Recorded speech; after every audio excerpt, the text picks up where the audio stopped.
6주째라고 쓴 데 들어가서 15페이지를 봐서 이제 드디어 본 게임에 들어갑니다. 예. 자, 사진을 조금만 있다가 봐야 되나? 여기다 쓸까?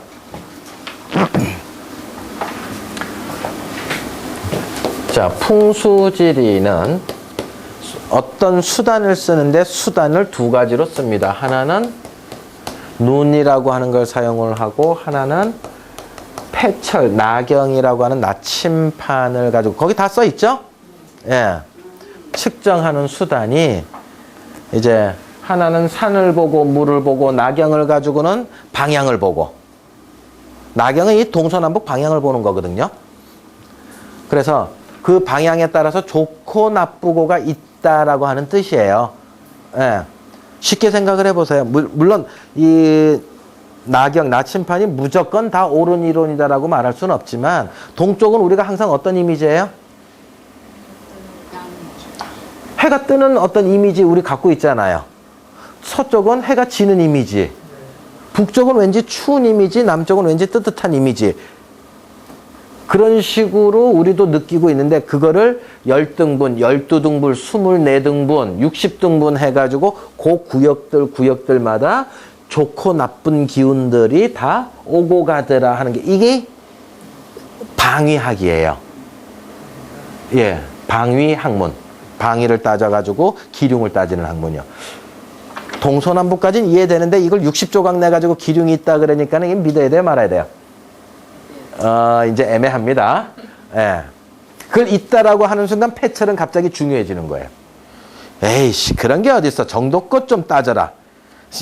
이 1도, 2도 차이에 뭐 그렇게 큰 차이가 나겠느냐, 기운이 오고 가는 게. 예? 그런 것까지는 너무 디테일하기 때문에 살펴볼 필요까지는 없다. 라고 이야기하면 그거 없는 거예요. 그죠? 예. 자, 근데 이러한 수단을 통해서 근데 눈으로 보는 거와 나경으로 계산하는 거와 눈으로 산 보고 물 보고 계산하는 거와 풍수, 나침판 가지고 동북쪽으로 산이 있으니 좋고 나쁘고 서남쪽으로 물이 있으니까 좋고 나쁘고 어느 게 좀 더 맞을 것 같아요? 아, 헷갈립니다. 그죠? 예. 근데 이렇게 딱 보면 저 두 가지 이론이 서로 보완작용을 한다. 이렇게 참 절충형으로밖에 제가 말을 해드릴 수밖에 없어요. 근데 산이 많은 지역에서는 눈으로 측정하는 수단이 발달했고요. 산이 많은 데서는 산이 제대로 있고 골짜기가 제대로 보이는 곳에서는 이 이론이 발달을 하게 되고요. 평야 있죠. 평야에서는 이 이론이 발달하게 돼요. 아, 어디가 산이고 어디가 물인지 비지도 않는 거 가지고 어떻게 할 수 없이 패철 가지고 동서남북 따져가지고 기륭을 이제 생각해내는 이 방법이 발달해요. 이거는 산지에서, 이건 평야에서. 어느 게 더 중요하냐 그러면은 요게 주가 돼요. 조선왕조실록 정조 몇 년인지, 아, 이제 그것도 잊어버렸다. 9월 17일자인데. 정조 13년 9월 17일자에, 그러니까 딱 보면은 정조가 신하들한테 이야기한 내용들이 나와요. 정조도 자기 사도세자 아버지를 좋은 땅에 묻히게 하기 위해서 새 땅 찾아주려고 풍수 공부 어마무시하게 한 사람이거든요. 그래서 신하들하고 회의를 할 때 눈으로 보는 것이 중요한가, 나경으로 판단하는 것이 중요한가? 이 질문이 나왔을 때 뭐라고 이야기를 하느냐면 결론이 이것을 주로 이거 둘 다 동전의 앞면과 동전의 뒷면과도 같은 앞뒤와 같은 표리의 관계인데 그래도 그 둘 중에 어느 것이 좀 더 중요하냐면 이거를 본이라 하고 이거를 말이라 하자 이거지. 그 말에선 뭐가 좀 더 주다? 이게 주가 된다는 거고 말이라는 건 요건 나중에 끝내기 수순이라는 거죠. 이해됐죠? 네, 저도 그렇게 받아들이고 있어요. 조선왕조실록에 그 나보다 똑똑했던 사람들이 이 토론했던 과정들이 있기 때문에 오히려 저걸 믿는 게 더 맞지 않느냐. 근데 자기 사부님이 이거를 위주로 하는 사부님을 만났다 그러면 이게 위주인 줄 알아요.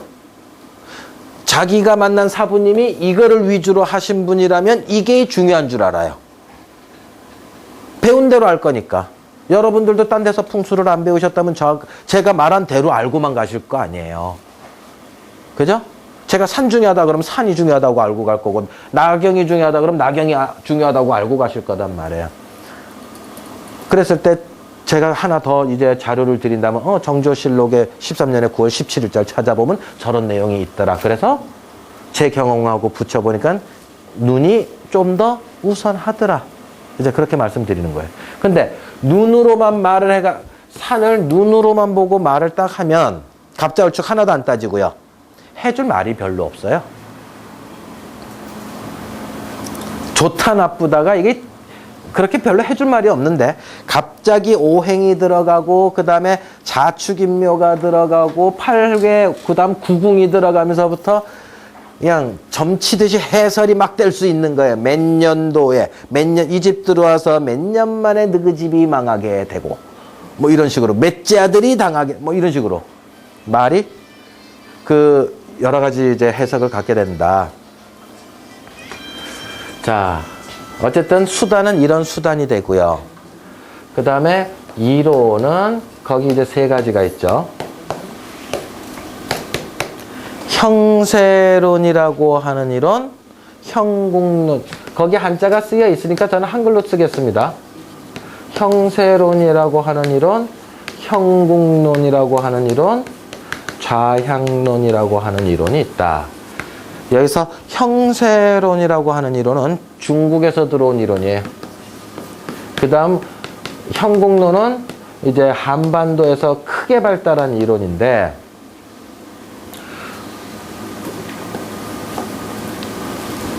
요거는 어떤 거냐면 형세론은요.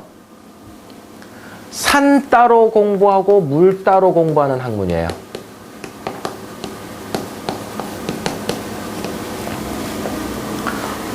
산줄기는 이러이러이러해야 되고 저렇게 움직여야 되고 그랬을 때 좋은 산줄기다 나쁜 산줄기다 따로 공부하고 그 다음 물줄기는 이렇게 흘렀을 때 좋은 물줄기고 저렇게 흘렀으면 나쁜 물줄기고 폭은 얼마나 해야 되고 물줄기만 또 따로 공부해가지고 또 좋은 물줄기를 공부하는 거예요. 그걸 결합시켜가지고 좋은 땅 찾는 거예요. 오케이? 네. 그러니까 우리가 미인 선발대회를 한다 그러면 눈은 요런 모양이 최고고 눈썹은 요런 모양이 최고고 이마는 이런 모양이 최고고 뭐 볼은 입술은 따로따로 최대의 장점을 모아갖고 얼굴을 하나 합친 거. 예? 그렇게 공부하는 방법이 형세론이에요. 근데 밑에 형국론은 여기서부터 여기까지 하나 착 봤었을 때 아, 저거는 사람 모양이니까는 단전이 혈자리다. 저건 소 모양이니까는 뭐 젖 있는 위장 있는 데가 혈자리다. 저건 새 모양이니까는 뿌리 끝에가 강한 혈자리가 있는 데다. 이러고 한꺼번에 산 모양을 전체적으로 탁 봐가지고 혈자리가 어디다라고 딱 찍어내는 방법이 요게 형국론이에요. 이해됐죠? 네. 다시 말해서 이건 미인대에서 뽑는다 그러면 뭐다? 조금 주변에 흠이 있어도 한눈에 착 보자마자 미인이다 아니다. 딱 보는 방법이에요.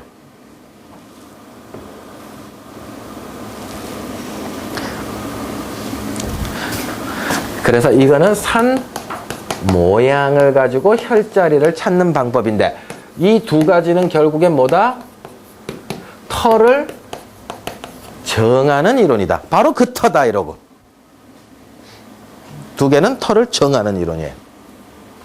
바둑으로 따지면 하나는 포석이고 하나는 중반전이에요. 그러면 좌향론은 한자가 앉을 자자에 향할 향자예요. 이제부터 지금 이 시간부터 풍수 이론 들어온 거예요. 앞에 막 워밍업 해가 이런 이야기도 저런 이야기 듣고 좀 하다가 한 달 동안 이제 드디어 본 게임 들어가면 조금씩 오히려 이 이야기가 이제 좀 와닿으실 거예요. 혈자리에 앉아서 어디로 향할 것인가 하는 이론이기 때문에 이놈은 방향을 정하는 이론이다. 이거. 그 터에서 그 집에서 그 무덤에서 방향을 정하는 이론이 좌향론이다.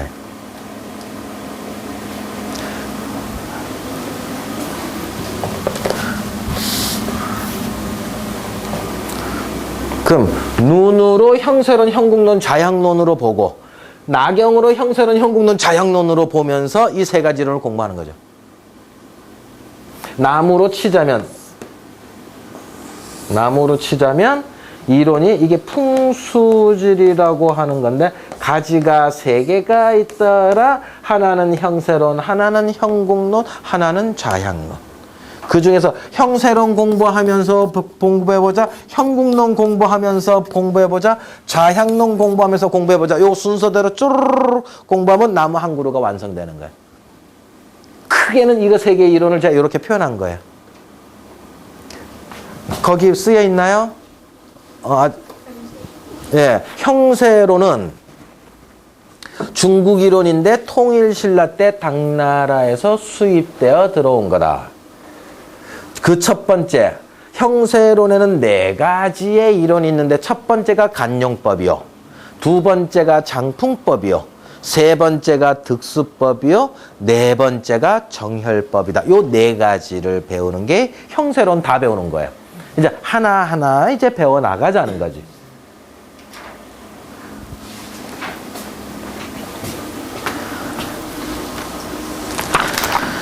자. 요렇게 이야기하니까 좀 이해 쉬우세요? 네. 네, 정리 딱 해가지고.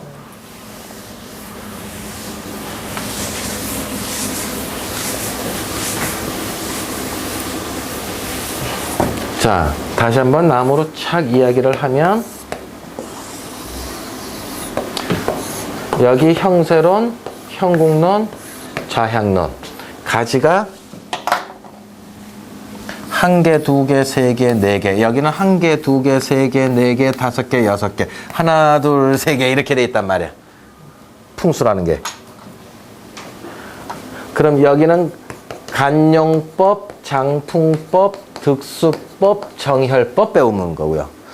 여기 형국론에서는 사람 모양의 산 모양, 동물 모양의 산 모양, 새 모양의 산 모양, 그 다음에 꽃 모양의 산 모양, 또 뭐 하나 있죠? 못 빠졌어. 동물, 새, 꽃. 사물 모양의 꽃 모양, 글자 모양의 산 모양. 그 다음에 요거는 이제 구사세 택팔용법, 지리신법, 사대국 포태법 이래가지고 순서대로 쪼르르 빼고 나면 딱 끝이야.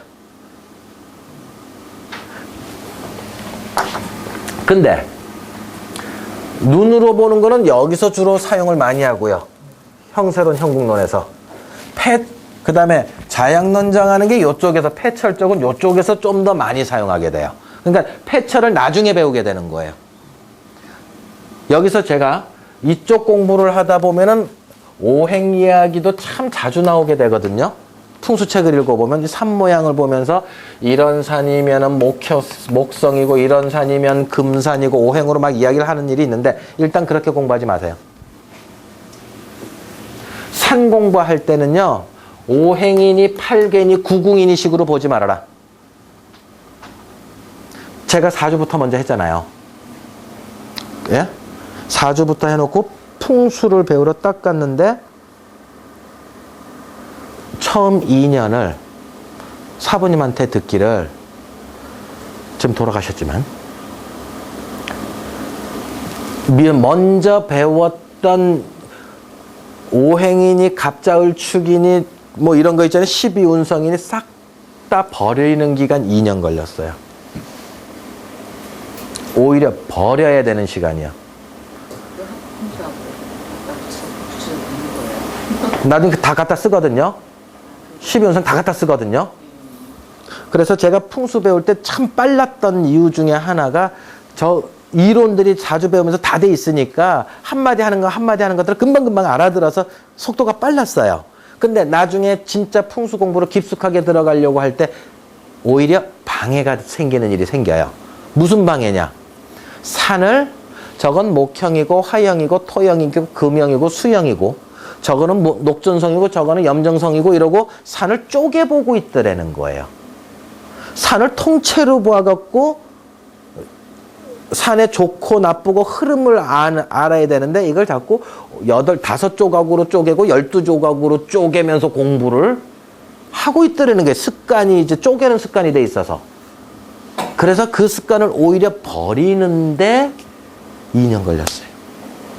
그래서 제가 여기서부터 이 내용이 어려운 내용들이 아니거든요. 나중에 이 공부 개념 쫙 공부한 다음에 푸세다 갖다 엎치기만 하면 금방 풀리는 문제이기 때문에 이거를 지금부터 헷갈리게 공부하지 말아라. 제가 여기서부터 여기까지 쫙 공부해 오는 동안에 오행약이 한마디도 웬만해서는 안 할 거예요.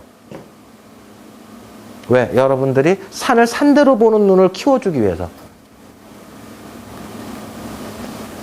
단말지엽적으로만 자꾸 보려고 하는 습관을 만들어주지 않기 위해서 자꾸 사진으로만 돌리고 해가지고 산 보는 느낌을 만들어 드릴 거예요. 단, 이 개념 하나는 머릿속에 두고 사셔요. 산을 볼 때 오행, 사상, 팔계 필요 없어요. 산 볼 때는. 쪼개지 말고요. 음양의 관점, 좋다, 나쁘다, 예쁘다, 못생겼다, 아름답다, 추하다, 이런 형용사 있죠. 이건 진짜 엑기스거든요. 저 말씀을 내가 어떻게 받아들여야 될까? 결국엔 뭐다? 산을 보면서요. 무슨 말을 자주 해야 되느냐면 이 소리를 자주 할 자리에 산을 딱 보면서 야, 저건 여자처럼 이쁘다. 아, 저건 미친년이 저건 치마 들고 가는 것 같다. 이런 식으로 산을 보면서 문장을 저건 여자가 가야금을 튕기고 있는 것 같다. 이런 식으로 어떤 형용사나 문장을 만들어내는 습관으로 공부를 제대로만 한다면 산을 보는 게 훨씬 빨라진다. 요 5분 강의는 엑기스입니다. 엑기스. 근데 저도 모르죠. 지금 푸스 모르니까. 네. 어쨌든 이거를 놓치진 마세요. 산을 볼 때. 산이 솟았다, 꺼졌다. 좌측으로 틀었다, 우측으로 틀었다. 이거 다 뭐예요? 음양이에요. 하나 갔으면 반대편으로 간다는 거예요. 꺼졌다, 솟았다, 옆으로 갔다, 이래 갔다, 이 말들이 다 음양 이야기거든요. 그거는 갖고 가세요. 근데 이 꺾어질 때 많이 꺾어져서 안 되고 저건 덜 꺾어져서 완만하고 이런 말들, 형용사를 쓰는 건 아주 좋은 거예요. 공부할 때. 오케이? 네. 지금 나중에 저 필름 인터넷 가지고 공부하실 사람들이 누군가 있을란가 모르겠지만 있겠지? 목돈 내고. 누군가 더 받아갈 사람이 있을 거야. 그죠? 예. 네. 뭐 제가 뭐 큰 스승이라는 건 절대 아니지만 가리키는 사람 입장에서는 두 가지 방법이 있거든요. 제자를 키우는 방법이. 하나는 살아생전에 자기가 직접 제자를 운이 좋아서 만나는 방법이고요. 하나는 책이나 어떤 자료를 통해서 나와 직접 인연은 안 되지만 먼 훗날 서로 연결이 돼가지고 내 학문을 좀 더 발전시키는 뭐 얼굴도 모르는 제자가 생길 수도 있다는 거예요. 이거. 그러니까 저 말고요. 예. 큰 스승은 반드시 이거와 이거 중에 하나는 남기고 죽어야 돼요. 큰 스승은. 이거 둘도 하나도 안 남겨놓고 죽으면 자기보다 잘난 제자를 만들어 놓든가. 그게 안 되면 책이나 어떤 자료를 가지고 다 까발려 놓고 까발려 놓은 다음에 죽어야 된다는 얘기야. 그래야 청출하람 할 수 있고 그 학문을 다시 좀 더 업그레이드 시킬 수 있는 걸 해놓고 자긴 죽어야 되는 거죠. 진정한 스승이라면. 이거 안 해놓고 도사처럼 한 세상 살다가 간다. 그건 사기꾼이야, 사기꾼. 절대 프로 9단이라고 내가 말해줄 수 없다. 프로 8단이다, 프로 8단. 아무리 도사가 기똥차게 잘했다 하더라도. 자, 이렇게 이야기하니까 좀 쉽죠? 뭘 얼마만큼 배워야 되는지. 형사론, 형국론, 자양론, 간정법, 장법법, 특수법, 정열법, 사람 모양, 동물 모양, 새 모양, 꽃 모양, 사물 모양, 글자 모양, 구사대 택발령법, 지리신법, 사대구 포대법. 요즘에 조금 더 새로운 이론들이 하나 더 있어요. 88장 진결, 그 다음에 현공풍수. 요거는 제가 강의 굳이 안 해요. 문화재에 없거든. 이유를 제가 다 설명을 드릴게요. 요즘 유행하고 20년 전에 유행했고 50년 전에 유행했고 요거 지금 유행하고 있는 건데 문화재에서 요 두 개는 검증된 바 없으므로 저는 강의 안 해요. 딴 데 가서 배우면 근데 비싸다, 비싸다. 비싸다. 뭐 요런 거 하나 제대로 가르쳐 줄게. 그 이론 하나 가르쳐 줄게. 200만 원 이런 데도 있어요. 제가 이렇게 팍 가르쳐 주면 한 달이나 두 달이면 끝날 것 같아. 자, 그 다음에 나중에 결론적으로 이야기를 하지만 여러분들이 여러 가지 방법들이 있으실 거예요. 근데 이 형세론이라고 하는 거요. 그 다음에 형국론이라고 하는 가지, 그 다음에 좌향론이라고 하는 가지, 이렇게 세 가지가 있다고 했는데, 이때 여러분들이 전원주택을 구하고 여러분들이 무덤을 구하겠다고 한다면 아주 실용적인 측면에서 공부를 해보고 싶다고 한다면 이것만 공부하세요. 풍수가 어렵다 하더라도 형세론과 자양론만 공부하셔도 돼요. 형국론 굳이 공부 안 하셔도 돼요. 근데 저처럼 문화재를 이제 가야 되는 사람들이 있잖아요. 문화재를 가는 사람들은 문화재에 뭐가 걸려 있느냐 하면 형국론이 다 걸려 있어. 그래서 형국론이 안 풀리면 문화재가 안 풀리는 거예요. 그때 동화서처럼 봉황이 보여야지 그걸 풀지. 소세원이 보여야지 그걸 풀지, 봉황을. 그죠? 그래서 문화재를 가는 사람은 이 형국론을 알아야 돼, 형국론을. 이게 진실성이 있든 없든, 구라든 아이든을 떠나서 독수리가 진짜 독수리가 있는지 없는지를 떠나서 공부해야 돼, 이거는. 문화재는. 꼭 그 길이 아니라면 이것만 해도 충분한데, 재밌는 건 어디가 재밌다? 이거에 재밌어, 이게. 말 같기도 하고 말 아닌 것 같기도 하고. 예. 아이고. 자, 그러면 우리 간단하게 간용법이라는 게 뭔지, 장풍법이라는 게 뭔지, 득수법이라는 게 뭔지, 정열법이라고 하는 게 뭔지를 간단하게만 좀 알아보도록 하겠습니다.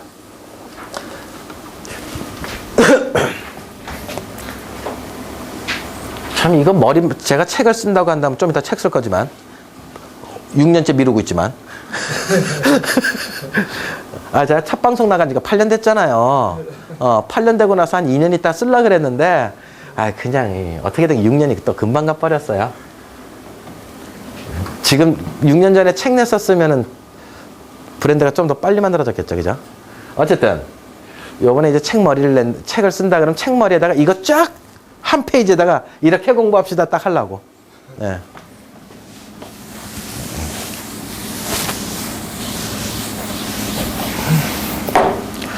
자, 간용법, 장풍법, 득수법, 정열법 머릿속에 이제 어떻게 드느냐 하면,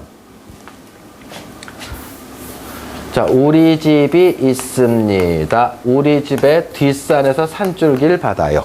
그러면 그 뒷산에서 또 산줄기 받는 게 있을 거고, 그 뒷산에서 산줄기 받는 게 있을 거고, 그 뒷산에서 산줄기 받는 게 있을 거예요.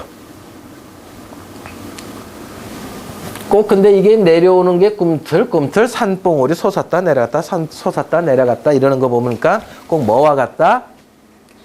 용이 꿈틀꿈틀거리면서 조금씩 낮아지면서 우리 집으로 내려오는 것 같아. 그래서 그 모양새가 용을 보는 것과 같다 해서 한자 자체를 간용법이라고 이야기를 쓴 거예요. 아파트도 내랑 마찬가지예요? 아니, 지금 여기서는 일단 전통 풍수만을 이야기할게요. 아파트는 아파트 안 증거하고는 상관없는 거예요? 이거요? 네. 아파트도 포함. 요 자리에는 아파트도 포함. 예. 이렇게 똑같은 살줄기가 하나도 없듯이, 용 모양도 똑같은 산줄기도 하나도 없듯이, 예?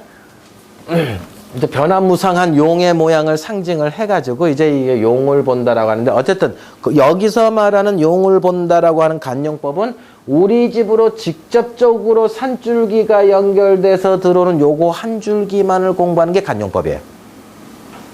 특히 어디가 제일 중요하다? 특히 요 부분이 제일 중요하다. 첫 번째 봉우리까지. 점수 많이 주면 두 번째 봉우리 정도까지만 점수를 많이 주고요. 뒤에서부터는 별로 중요하진 않지만 형식적으로 갖다 놨어요. 어쨌든 간용법, 우리 집으로 들어오는 물에 의해서 끊기지 않고 들어오는 단 한 줄기만을 공부해보자가 간용법이다. 그 다음 두 번째로, 우리 집 주변에 눈에 보이는 산들이 있을 거 아니에요. 먼 산도 있고 가까운 산도 있고 눈에 보이는 가깝고 먼 산들이 우리 집을 어떻게 둥지처럼 바람을 잘 막아주게끔 되어 있는가 공부해 보고자 하는 게 이게 장풍법이에요. 바람으로부터 잘 막아주고 있는 산들이 주변에 어떻게 되어 있는가 모든 산들을 한번 살펴보자. 근데 여기에서 솔직히 알고 보니까 물줄기들이 이렇게 다들 지나가거든요. 이러고 산들 계곡들마다 다 물줄기가 이렇게 지나가요. 그죠? 예. 네. 그랬을 때 제가 그 말 해드렸죠. 산줄기가 가다가 물 만나면 수도한다고. 예? 그 이야기 해드렸죠? 예. 산줄기가 가다가 물 만나면 스톱을 해가지고 못 넘어간다고. 예. 이집트에서 물을 만났어요. 계곡을 만났어요. 그러면 요 땅하고 다른 땅이잖아요. 그죠? 그렇지만, 요 땅하고는 다른 땅이야. 이 땅은 여기까지만 가고, 이 땅은 여기까지만 갈 거단 말이에요. 맞나요? 예, 여기까지만 이렇게 갈 거단 말이에요. 그랬을 때, 솔직히 이 많은 산들은 우리 집에서는 물 건너 있는 산들이죠. 물 건너 있는 산들이니까 땅 기운으로는 연결이 안 돼 있어서 땅 기운을 주진 못하지만 땅 기운은 요걸로만 받고 땅 기운으로 주지는 못하지만 우리 지부에서 보이는 대로는 영향을 미친다는 거예요. 잘생긴 산은 잘생긴 산대로, 못생긴 산은 못생긴 산대로 우리 집으로 영향을 미친다는 논리를 가지고 있어요. 제 말 이해되죠? 예. 네. 나중에 제가 이것만, 여기서만 땅 기운 받는다 그러니까는, 그럼 이거는 영향 안 줘요? 이러더라고요. 질문이 몇 번. 그래서, 이 설명도 해드려야 되겠다. 땅 기운은 안 주지만, 보이는 대로는 영향을 준다. 그게 장풍법이에요. 그 다음에 득수법은 뭐다? 물줄기가 흘러서 요렇게 우리 집 앞에 물줄기는 어떻게 돼 있는가 물 따로 공부해 보는 방법이 득수법이요. 그 다음에 세 번째로 산줄기가 이렇게 오는데 앞에 물을 만났습니다. 그러면 정확히 여기까지 산줄기가 오면서 정확하게 명당 혈자리가 어딨냐 혈자리를 정하는 방법을 알아보자 하는 게 정혈법이에요. 그럼 요거를 조금 더 쉽게 그리면요. 아주 단순하게 그리면 우리 집이 있고요. 그 다음 뒷산이 있고 뒷산이 있고요. 그 다음 주변 산이 이렇게 감싸고 있고요. 물줄기가 이렇게 만나서 흘러나가고요. 그럼 요 그림이 4개의 이론이 다 있는 거예요. 뒷산줄기 간용법, 주변 산세가 우리를 어떻게 보금자리처럼 잘 바람으로부터 감싸주고 있는가 장풍법, 파란색이 득수법, 요 안에 어딘가 따져보자 정혈법. 요게 이제 아주 심플한 산 모양의 풍수도 그림이에요. 이해되셨죠? 예. 자, 그러면 이제 제가 또다시 간용법 하나하나 말씀드릴 테니까 요 사진으로만 쭉쭉쭉 한번 볼게요.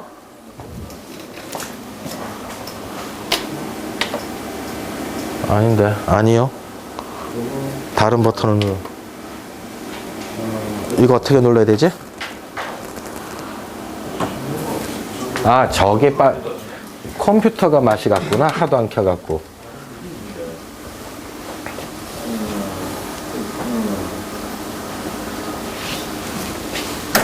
떴죠? 예. 자, 여기 같은 경우에는 제가 양수리 쪽에서 찍었어요. 한강, 팔당댐 있는 데 있잖아요. 남한강과 북한강이 만나는 쪽에 양수리 쪽에서 이제 서울 쪽을 바라보고 찍었더니 여기가 이제 한북 정맥이 내려오는 거야. 한강의 북쪽 정맥이 내려오면서 요 삼봉, 멀리 있어서 낮아 보이는데 그래도 800m짜리들입니다. 예, 요 도봉산에서 산줄기가 가다가 폭 빠진 게 우이령. 쭉 가다가 요 불쑥 솟은 게 삼각산, 북한산. 그 다음 산줄기 쭉 뻗어가기 요 끝이 보현봉. 보현봉 바로 밑에가 청와대 경복궁이에요. 그래서 한북정맥을 이제 쭉 보는 건데 여기에서 이거는 한북정맥이라고 이름 붙을 만큼 큰 정맥이에요. 백두대간, 그 다음에 장백정간, 13정맥이 있는데 그 중에 한 줄기예요. 그러니까 이 정도는 뭐라 그런다? 용 중에서도 큰 용, 대룡이라고 해요. 산줄기를 크게 머금고 가는 거예요. 그래서 산줄기가 가다가 이렇게 바위 튄 큰 산에서 한번 크게 뭉쳤다가 발전소 같은 산줄기가 뭉쳤다가 가다가 또 삼각산에서 큰 산줄기균이 확 뭉쳤다가 또 가다가 조금 작은 보현봉에서 좀 뭉쳤다가 경복궁까지 산줄기가 간다. 이렇게 해석을 하시면 돼요. 그 다음 그 밑에 라인들 있죠. 예? 이름 없는 산줄기들이요. 예? 이런 것들이 중용 정도 돼요. 대룡 밑에 거. 어른 걸고 뭉쳤다고. 예? 바위, 그러니까 등치가 그 지리산처럼 큰 거. 지리산처럼 큰 거. 산 자체, 그러니까 괜히 뭉쳤지 않았다 이거지. 이유가 있어서 뭉친 산이 됐다는 거예요. 설악산처럼 뭉쳤다. 예? 이유가 있어서 안 흐트러지고 뭉쳐있다는 거예요.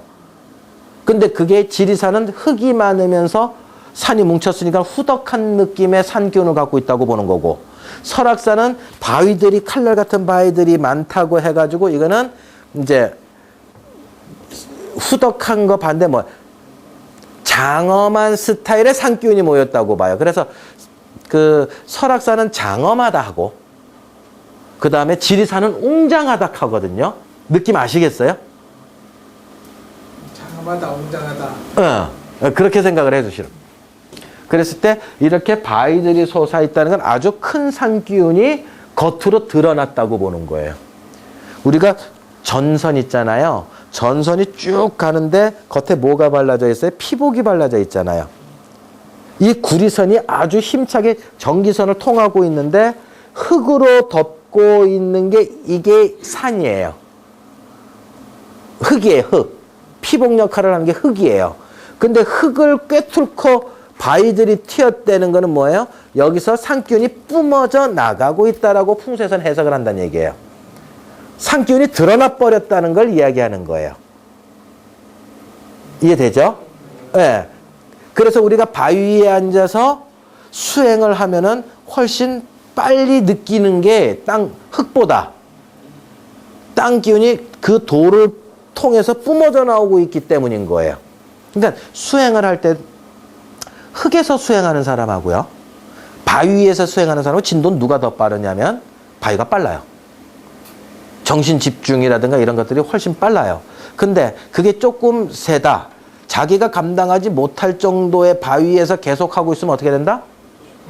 또라이 된다. 그렇게 되는 거예요. 그 다음에 이렇게 낮은 산들 있죠. 이름 없는 낮은 산줄기들을 또 소룡이라고도 이야기를 해요. 그래서 이름이 있을 정도다, 우리가 들으면 알 정도의 산들이라면 대룡이고요. 지리산, 설악산, 그 다음에 가야산, 영취산 이런 거 있잖아요. 이 정도 급이면 대룡에 가깝고요. 그 다음에 우리 그러니까 지금 부산 시내에서 따지자 그러면은 이제 백양산, 황령산 뭐 이런 거 있잖아요. 배산 뭐 이런 것들이요. 승악산 이런 것들은 중룡에 속해요. 딴 지방 사람들은 모르는 산, 그 지역 사람들만 아는 산 정도가 중룡에 해당돼요. 그 다음에 이름도 없는 뒷산 있죠. 이름도 없는 뒷산, 그걸 소룡이라고 생각을 하면 돼. 그렇게 잡으면 제일 명확해요. 예.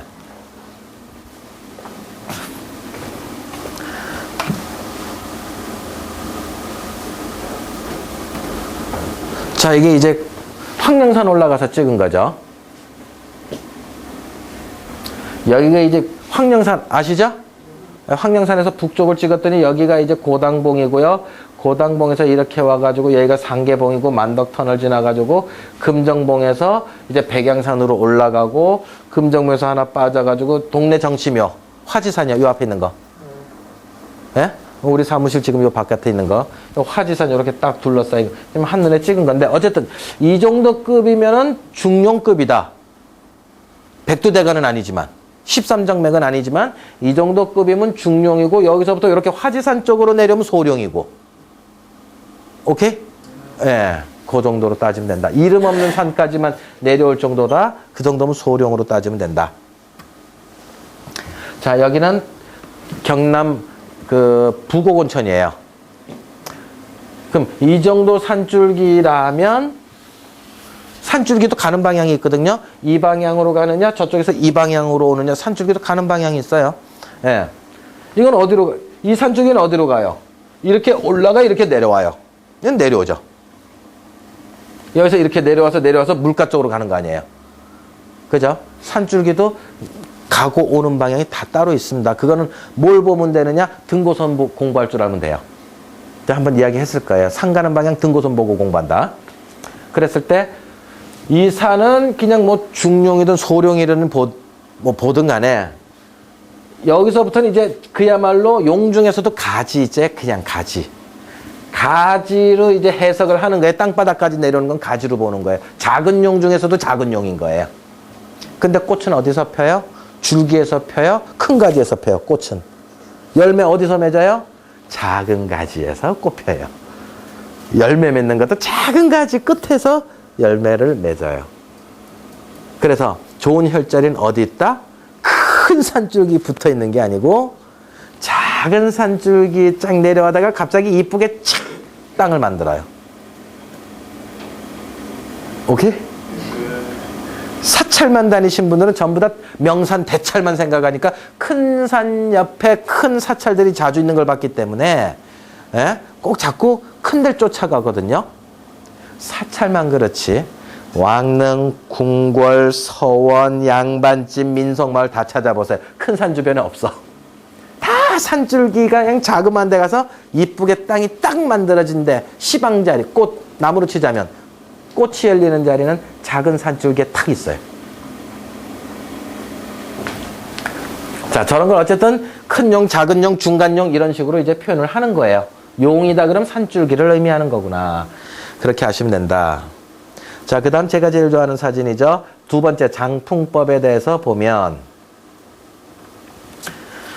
장풍법, 바람으로부터 안전한 지대로 가자. 저기 한번 거기 한자가 하나 쓰여 있죠. 기승풍즉산하라 이렇게 써 있죠.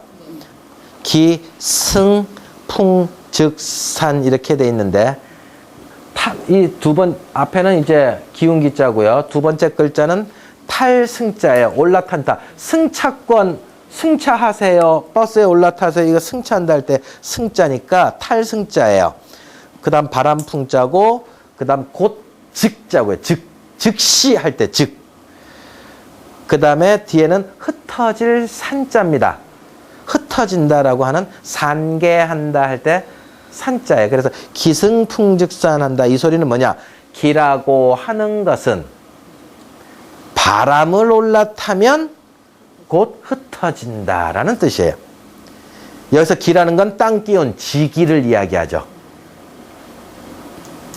지기, 땅기운은 바람을 만나면 흩어진다. 이런 뜻이에요. 그래서 바람을 얻어맞지 않도록 우리 터가 보금자리처럼 장풍이 잘 돼 있어야 된다는 걸 옛날에는 한자로 압축해서 저렇게 딱 써놓은 거예요. 자, 그럼 이탄화 보십시오. 진짜 이탄화 갖고는 30분 이상 설명인데 공부를 다 배웠을 때 30분 이상이고 어쨌든 뭐만 딱 보면 된다. 뒷산으로 막아져 있죠. 이쪽으로 이렇게 이쪽으로 탁 감쌌고요. 이제 이쪽으로도 탁 감싸서 바람으로부터 안전지대에 딱 들어가 있는 터다. 그것까지만 아세요, 일단. 예. 나중에 간용법, 장풍법, 득수법, 정열법 다 배우고 나면 이 사진 갖고 30분이야. 예. 지금은 맛보기. 그래도 명품을 제가 자꾸 보여드리는 이유는 뭐예요? 그래야 명품 눈이 돼요.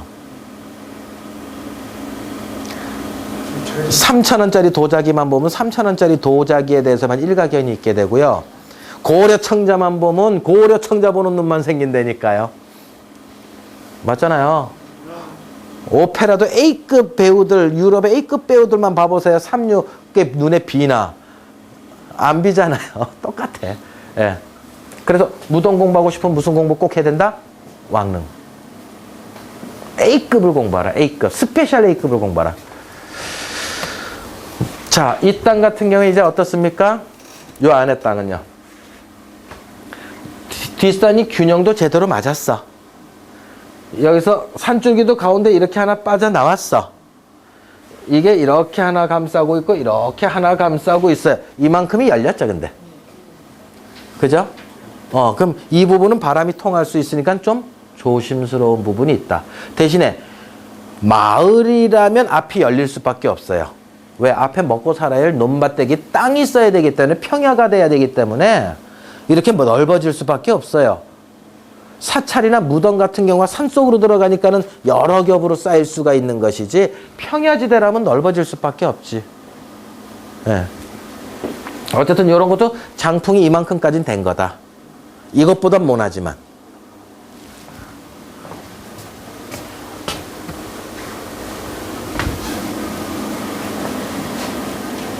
몇 겹으로 쌓여 있어요? 몇 겹인지 모르겠어. 영주 부석사예요. 경북 영주 부석사. 이거 보려고 가잖아, 전부 다. 예, 카메라맨들이 다 어디서 찍어요? 여기에서 그냥 샷단 누르고 있잖아요. 예, 백두대간에서 뻗어난 줄기들이 쫙 부석사를 여러 겹, 7, 8겹으로 감고 있거든요. 그럼 여러 겹으로 우리 집 터가 멀리서라도 감겨져 있으면 그만큼 좋은 터로 해석을 해요. 그리고 저렇게 여러 산들이 멀리서 딱 감싸고 있으면 그 대도 오래 간다고 봐요. 10대, 20대, 30대 이렇게 간다고 봐요. 먼 산까지 좋으면. 오히려 앞산이 못생겼어. 오히려 앞산이. 예, 먼 산이 갈수록 멋있고요. 자, 이런 것들이 이제 장풍법이다. 멀리서라도 여러 겹으로 둘러싸고 있는 건 좋은 거다. 제 말 지금 강의 어렵습니까? 괜찮죠?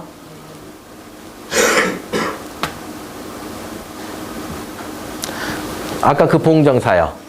봉정사 앞에 물줄기가 딱 감싸고 있으니까 넘어갈 수 있다 없다, 땅기운이. 여기 모인 땅기운이 이쪽으로 물이 있으니까 계곡으로 못 넘어가는 거예요.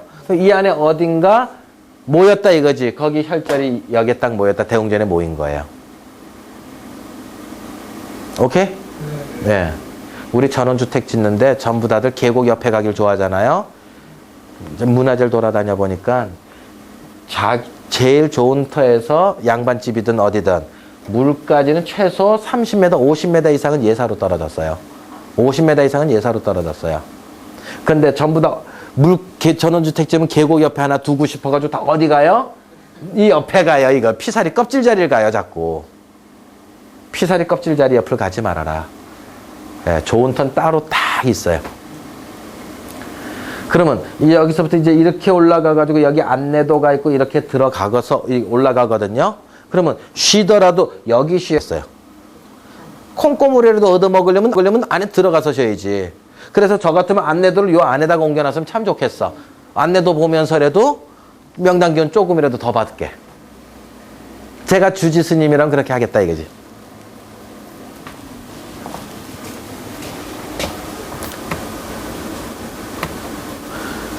자, 여기 경주 마곡사예요. 공주 마곡사. 충남 공주 마곡사. 예. 이쪽으로 내려오는 게 대웅보전으로 내려오는 산줄기고요. 이쪽으로 산줄기가 오는 게 영산전이거든요. 그 사이로 물이 이렇게 두 개가 이 앞에서 모여가지고 흩어져서 이렇게 돌아나가요. 예?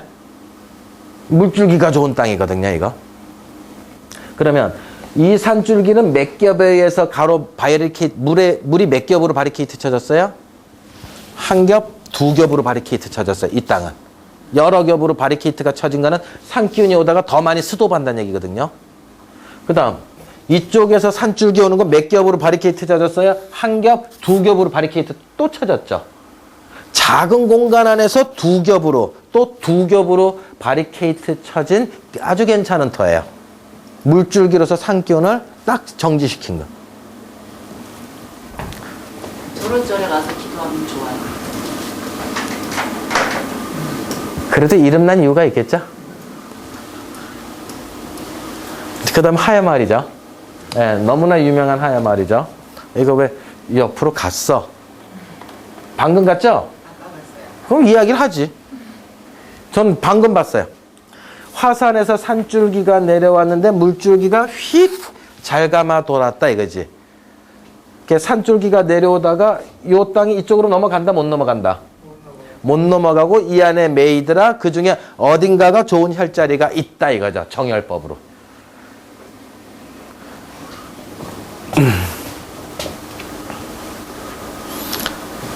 자, 다시 한번 이 사진이에요. 그러면 아까 장풍이 됐다는 건 봤어요. 예? 산줄기 기가 막히게 좋은 산줄, 간용법으로 산줄기 정말 좋거든요. 간용법으로. 뒷산에서 딱 들어온 산줄기 참 좋아요. 일단 계속 박으세요. 장풍 잘 이루어졌어요. 아까 물줄기가 이렇게 감싸고 있었어요. 요 자리 혈자리예요. 한 카트에 딱 설명되는 거예요. 좋은 건 계속 보세요. 지금 몰라도 눈에 박아 놓으세요. 뭐예요, 저 건물은? 저 대웅전이에요. 저기서 여기 되나? 딱 보면은 요게 대웅전이고 요게 극락전이에요. 요게 고려 시대 때 제일 오래된 목조 건물이거든요. 극락전이. 요 대웅전이고요. 봉정사요. 안동 봉정사.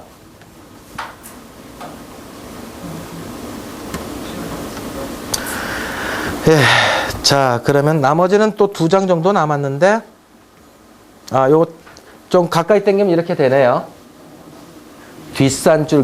뒷산줄기가 이게 기가 막히게 좋은 거예요, 이게. 나중에 공부해보면요.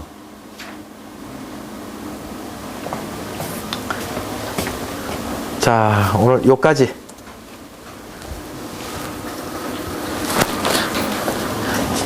자, 불 좀 켜고요.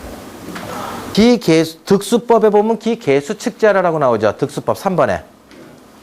끝에 보면은 득수법의 끝에 보면 기계수측자라. 기라고 하는 것은 물을 경계로 하여 멈춘다 이런 뜻이에요.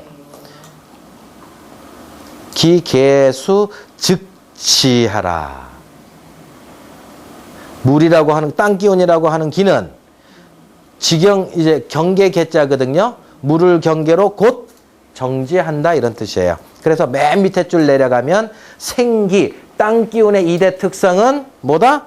기승풍죽산하고 장풍이 잘 되어 있어야 하고 기계수측자라 득수가 잘 되어 있어야 생기가 모인다 이런 뜻이에요. 금난경은 뭐예요? 금난경이라고 하는 거는 이제 풍수의 바이블 같은 책이에요. 2000년 전에. 풍수의 바이블.